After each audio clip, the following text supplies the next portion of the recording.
And joining us now to help break down these charges is Shane Stansbury, a former New York federal prosecutor, now a Duke law professor. Welcome. Thank you so much for joining us.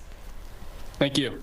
So RICO charges are at the heart of this case. I mean, in a law used against taking down the mafia, now it's being used against Donald Trump. Walk us through what are these RICO charges and how they're being used in this indictment. Sure. So RICO stands for the Racketeer Influence and Corrupt Organizations Act. And as you mentioned, it was traditionally used to prosecute members of the mafia. It was enacted over 50 years ago at the federal level. And a number of states, including Georgia, have acts of their own. At its core, RICO involves showing that there's a criminal enterprise engaged in what's called a pattern of racketeering activity. And what we are seeing in this indictment is that the DA in Georgia has set forth a sprawling set of allegations related to that alleged racketeering activity.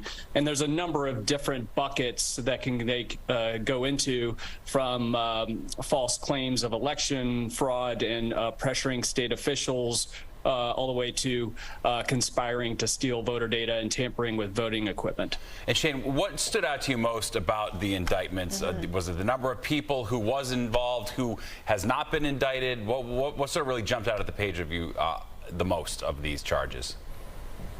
Well, we're seeing this indictment on the heels of a federal indictment that was much more focused and much more limited. It had one defendant and 4 counts. This, as I said, is a sprawling indictment involving a range of conduct. There are 41 counts, and there are 19 defendants, including the former president. There are some overlaps with the most recent federal charges. But as I said, there are many different buckets of activities that are set forth here that are not in the federal indictment and that are more focused on the electoral process in Georgia itself. You know, yesterday in a way felt very expedited. A lot happened towards the end of the day. The clock struck 5 o'clock, Fulton County Courthouse. The grand jury was still in there listening to testimony. Then we came to learn that the indictment was posted online briefly yesterday before the grand jury had actually voted. I guess, are the indictment documents typically written before or after a grand jury votes on charges? They are typically written before. So this was a situation where you actually had 2 grand juries. There was a grand jury that had been impaneled to hear the evidence for a number of months. And then the most recent grand jury voted on the indictment itself.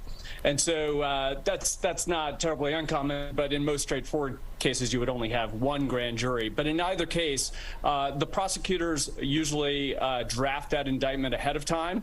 And after the grand jury has heard all of the evidence, they will then see that indictment and they'll vote on it. Very well. All right. Shane Stansbury, we appreciate your perspective. Thanks so much for joining us.